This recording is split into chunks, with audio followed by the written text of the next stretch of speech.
బులెటిన్లో మరో బ్రేకింగ్ చూస్తున్నాం. తెలంగాణ రాష్ట్ర అవతరణ దినోత్సవాన్ని ఘనంగా నిర్వహించేందుకు ఏర్పాట్లు జరుగుతున్నాయి. మరోవైపు ఆ రోజున వివిధ రకాల ప్రత్యేక కార్యక్రమాలు నిర్వహించేందుకు ప్రభుత్వం రంగం సిద్ధం చేస్తుంది. ఇందులో భాగంగానే జూన్ 2వ తేదీన రాష్ట్ర గీతం జయ జయ హే తెలంగాణను ఆవిష్కరించనున్నారు. ఈ నేపథ్యంలో ఇవాళ ముఖ్యమంత్రి రేవంత్ రెడ్డి వివిధ రాజకీయ పార్టీలతో ప్రత్యేకంగా సమావేశం కానున్నారు. ఈ రోజు సాయంత్రం 4 గంటలకు సీఎం అధ్యక్షతన సచివాలయంలో సమావేశం జరగనుంది. ఈ సమావేశంలో రాష్ట్ర అధికారిక చిహ్నం మార్పుపై వివిధ పార్టీలతో చర్చించనున్నారు. చిహ్నంలో రాచరికపు గుర్తులను తొలగించాలని ఇప్పటికే రాష్ట్ర కేబినెట్ నిర్ణయించిన విషయం తెలిసిందే. ఇక ఉద్యమ స్ఫూర్తి అమరుల త్యాగం ప్రతిబింబించేలా రాష్ట్ర కొత్త చిహ్నం రూపొందించేందుకు కసరత్తు చేస్తుంది. ఈ క్రమంలోనే దీనిపై వివిధ రాష్ట్ర రాజకీయాల అభిప్రాయాల కోసం ఇవాళ వారితో చర్చ జరగనున్నట్లు ప్రభుత్వ వర్గాలు సమాచారం.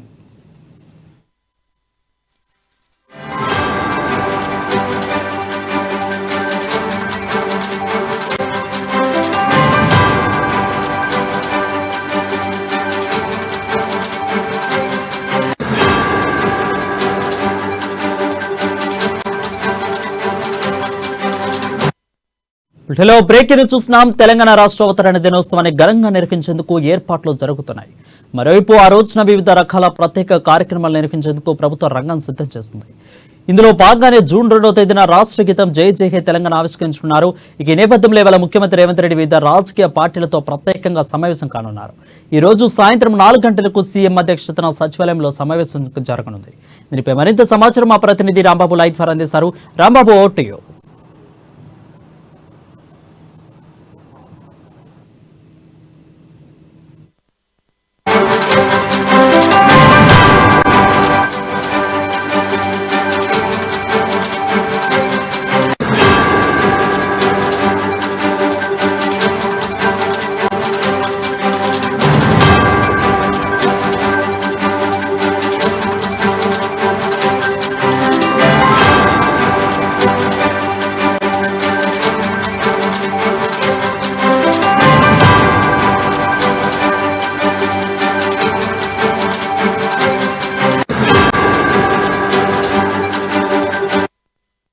చూస్తున్నాం. తెలంగాణ రాష్ట్ర అవతరణ దినోత్సవాన్ని ఘనంగా నిర్వహించేందుకు ఏర్పాట్లు జరుగుతున్నాయి. మరోవైపు ఆ రోజున వివిధ రకాల ప్రత్యేక కార్యక్రమాలు నిర్వహించేందుకు ప్రభుత్వం రంగం సిద్ధం చేస్తుంది. ఇందులో భాగంగానే జూన్ 2వ తేదీన రాష్ట్ర గీతం జై జై హే తెలంగాణ ఆవిష్కరించనున్నారు. ఈ నేపథ్యంలో ఇవాళ ముఖ్యమంత్రి రేవంత్ రెడ్డి వివిధ రాజకీయ పార్టీలతో ప్రత్యేకంగా సమావేశం కానున్నారు. ఈ రోజు సాయంత్రం 4 గంటలకు సీఎం అధ్యక్షతన సచివాలయంలో సమావేశం జరగనుంది. దీనిపై మరింత సమాచారం మా ప్రతినిధి రాంబాబు లైవ్ ద్వారా అందిస్తారు. Rambabu, over to you. ఈరోజు సాయంత్రం 4 గంటలకు ముఖ్యమంత్రి రేవంత్ రెడ్డి సచివాలయం వేదికగా వివిధ రాజకీయ పక్షాలతో అయితే సమావేశం కాబోతున్నారు. దీంట్లో ప్రధానంగా ఇటు తెలంగాణ చిహ్నానికి సంబంధించినటువంటి అంశం కానీ తెలంగాణ రాష్ట్ర గీతానికి సంబంధించినటువంటి అంశంలో ఆయా రాజకీయ పక్షాలతో కూడా చర్చించేటువంటి అవకాశం ఉంది. ముఖ్యంగా MIM party, CPI, CPM, Telangana జనసమితికి సంబంధించినటువంటి పార్టీల నేతల యొక్క సమావేశానికి హాజరవుతున్నారు. మరొకవైపు తెలంగాణ ఉద్యమకారులు, తెలంగాణ మేధావులు, కళాకారులు కూడా, తెలంగాణ జేఏసీ నాయకులు కూడా ఈ యొక్క సమావేశానికి అయితే వస్తున్నారు.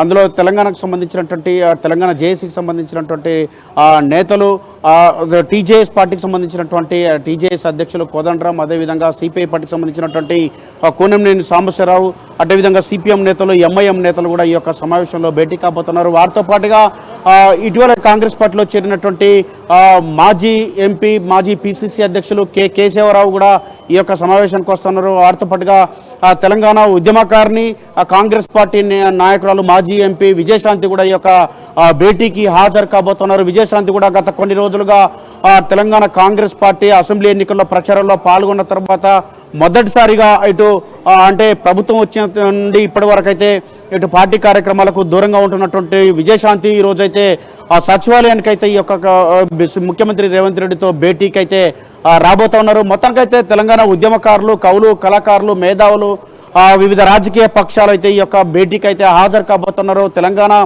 రాష్ట్ర గీతానికి సంబంధించి జయ జయ తెలంగాణ అందశ్రీ రాసినటువంటి తెలంగాణ కవి అందశ్రీ రాసినటువంటి జయ జయ తెలంగాణ రాష్ట్ర గీతాన్ని జూన్ 2న ఆవిష్కరించబోతా ఉన్నారు. ఇప్పటికే సిఎస్ శాంతికుమార్ కూడా దీనిపైన స్పష్టం చేయడం జరిగింది.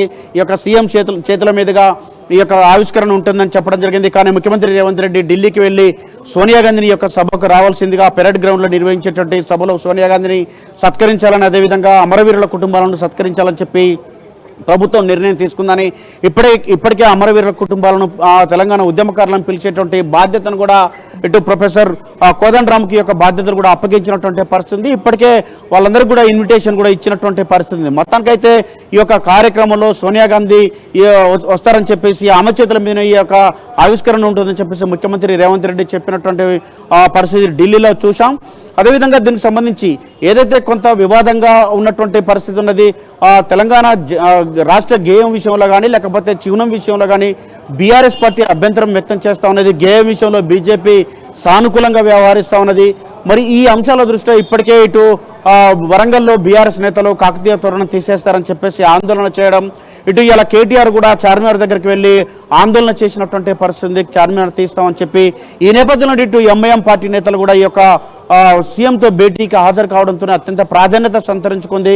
ఈ యొక్క చార్మినార్ సంబంధించినటువంటి అంశంలో కానీ కాకతీయ కళాతోరణం సంబంధించినటువంటి అంశంలో కానీ ప్రభుత్వం ఒక క్లారిటీగా ఉంది. ముఖ్యంగా ముఖ్యమంత్రి రేవంత్ రెడ్డి నిన్న బట్టి విక్రమార్క అదేవిధంగా మంత్రులు వారితో పాటుగా ఇప్పటికే కొంతమంది కవులు కళాకారులతోటి జేఏసీ నాయకులతోటి పార్టీ నాయకులతో ఇప్పటికే భేటీ అయి చర్చించడం జరిగింది. చిహ్నానికి సంబంధించినటువంటి అంశంలో ఆ చిత్రకారుడు ఇచ్చినటువంటి రుద్రాశ్వర్ ఇచ్చినటువంటి చిత్రాన్ని కూడా 12 నమూనాలను కూడా పరిశీలించినటువంటి పరిస్థితి. రుద్రరాజేశ్వరం ఇచ్చినటువంటి ఈ చిహ్నాల్లో ఫైనల్ చేస్తారని చెప్పేసి భావించిన రాష్ట్ర వ్యాప్తంగా ఇటు దేశంలో ఉన్నటువంటి తెలంగాణ వాదులందరూ కూడా అనేక మంది కూడా దీనికి సంబంధించి కొన్ని మార్పులు చేర్పులు చేయాలని చెప్పేసి సూచనలు సలహాలు ఇస్తూ 200కు పైగా ప్రపోజల్స్ కూడా ఇచ్చినటువంటి పరిస్థితి ఉంది. ఈ ప్రపోజల్స్ నేపథ్యంలో దీనిపైన చర్చించడానికి మరింత సమయం పట్టేటటువంటి అవకాశం ఉంది. వీటిపైన మొత్తానికైతే రాష్ట్ర ప్రభుత్వం ఈ యొక్క భేటీలో ప్రధానంగా చిహ్నానికి సంబంధించినటువంటి అంశాన్ని కానీ లేకపోతే రాష్ట్ర గీతానికి సంబంధించినటువంటి అంశాన్ని కానీ రాజకీయ పక్షాలు అదేవిధంగా తెలంగాణ ఉద్యమకారులతోటి అదేవిధంగా జేఏసీ నేతలతో చర్చించేటువంటి అవకాశం అయితే కనబడుతోంది. 4 గంటల భేటీలో వీళ్ళందరూ కూడా ఈ యొక్క హాజరవుతున్నటువంటి నేపథ్యంలో ఈ యొక్క ప్రపోజల్స్ వచ్చినటువంటి నేపథ్యంలో చిహ్నం పైన కొంత సమయం పట్టేటువంటి అవకాశం ఉంది. కాబట్టి మరి జూన్ 2న ఈ యొక్క చిహ్నాన్ని ఆవిష్కరిస్తారా లేదా జూన్ 2 తర్వాత ఆవిష్కరిస్తారా అనేది కూడా చూడాలి. మొత్తానికైతే తెలంగాణ రాష్ట్ర గీతాన్ని ఇప్పటికే అందశ్రీ రాసినటువంటి ఈ గీతాన్ని స్వరకల్పన చేసినటువంటి ప్రముఖ మ్యూజిక్ డైరెక్టర్ ఆస్కార్ అవార్డు గ్రహీత కిరవాన్తో వారి బృందంతో చేయించడం జరిగింది. వారి బృందం పాడినటువంటి పాటను కూడా ఇప్పటికే ముఖ్యమంత్రి కూడా విన్నటువంటి పరిస్థితి ఉన్నది. కాబట్టి దీన్ని ఇప్పటికే ఫైనల్ చేసినటువంటి నేపథ్యంలో 2.5 నిమిషాలు 3.5 నిమిషాలు 13 నిమిషాల నిడివితోని 3 నిడివిలతోటి పాటను అయితే రూపొందించడం జరిగింది. 2.5 నిమిషాల నిడివిని పాఠశాలల్లో ఇటు ప్రభుత్వ కార్యక్రమాల్లో అటు పాడుకునేందుకు వీలుగా దీన్ని రూపొందించినటువంటి పరిస్థితి. దీనిపైన కూడా అనేక విమర్శలు వచ్చినా కానీ ఈ యొక్క బాధ్యతను మొత్తం కూడా అందశ్రీకే అప్పగించినట్టు కూడా ముఖ్యమంత్రి స్పష్టం చేయడం జరిగింది. మరొకవైపు కాంగ్రెస్ వర్గాలు మాత్రం అనేక సందర్భాల్లో ఇటు తెలంగాణ ఉద్యమానికి సంబంధించినటువంటి పాటలు కానీ లేకపోతే తెలంగాణ జాగృతికి సంబంధించినటువంటి పాటలు కానీ ఏపీ ఆంధ్రకు సంబంధించినటువంటి మ్యూజిక్ డైరెక్టర్ల చేత రూపొందించడం జరిగిందని చెప్పి యాదగిరి గిట్టను కానీ లేకపోతే తెలంగాణ భవన్ కానీ లేకపోతే వీటన్నిటిని కూడా నిర్మాణానికి సంబంధించి ఈ రాష్ట్రానికి సంబంధించినటువంటి వాళ్ళతో కాకుండా చేయించారని చెప్పి కూడా ఎదురుదాడి చేస్తున్నటువంటి పరిస్థితి ఉంది. మొత్తానికైతే ఈ యొక్క వివాదం నేపథ్యంలో ఈ యొక్క తెలంగాణ రాష్ట్ర గీతాన్ని అయితే జూన్ 2న ఆవిష్కరించడం పక్కా అని తేలిపోయింది. ఈ యొక్క చిహ్నానికి సంబంధించిన మాత్రం కొంత సమయం పట్టే అవకాశం ఉంది. 200కు పైగా ప్రపోజల్స్ను ఈరోజు అంటే 2-3 రోజులుగా దాన్ని పరిశీలన చేస్తా ఉన్నారు. ఈ నమూనాకు సంబంధించినటువంటి ఎందుకంటే తెలంగాణ అనగానే తెలంగాణ ప్రజల ఆత్మగౌరవం దాంతోపాటుగా తెలంగాణ ప్రజల పోరాటాలు త్యాగాలు ఇవన్నీ ముడిపడి ఉంటాయి. వీటన్నిటిని కూడా ఈ యొక్క చిహ్నంలో ప్రతిబింబించేలా ఉండాలని చెప్పేసి రాష్ట్ర ప్రభుత్వం భావిస్తూ ఉన్నది. మరొకవైపు ఇటు సమ్మక్క సారలమ్మ జాతర నాగోబ జాతరకు సంబంధించినటువంటి స్ఫూర్తి ప్రతీకలు కూడా ఈ యొక్క నమూనాలో ఉండే విధంగా ఒక రాష్ట్ర ప్రభుత్వం ప్రయత్నం చేస్తూ ఉంది. అనేక మంది కూడా కొంతమంది కవులు కళాకారులు ఇది కమ్యూనిస్టు పార్టీలకు సంబంధించినటువంటి నేతలు కూడా అనేక సూచనలు చేసినటువంటి నేపథ్యంలో ఆచితూచి వ్యవహరిస్తూ ఈ యొక్క నమూనాను రూపొందించడానికి అయితే రాష్ట్ర ప్రభుత్వం అయితే రుద్రరాజంతో ఈ నమూనాను చేయిస్తూ ఉన్నది. ఇప్పటికే 12 వీటిని పరిశీలించిన తర్వాత దీన్ని ఫైనల్ చేయడం కొరకు మరొకసారి కూడా రాజకీయ పక్షాలతో భేటీ అవుతున్న నేపథ్యంలో దీనిపైన మొత్తంగా ఈరోజు సాయంత్రం భేటీలో కొంత స్పష్టత వచ్చేటువంటి అవకాశం ఉంది. జూన్ 2 వరకు పూర్తయితే జూన్ 2 లేకపోతే ఆ తర్వాత దీన్ని ఆవిష్కరించేటువంటి అవకాశం కనబడుతోంది.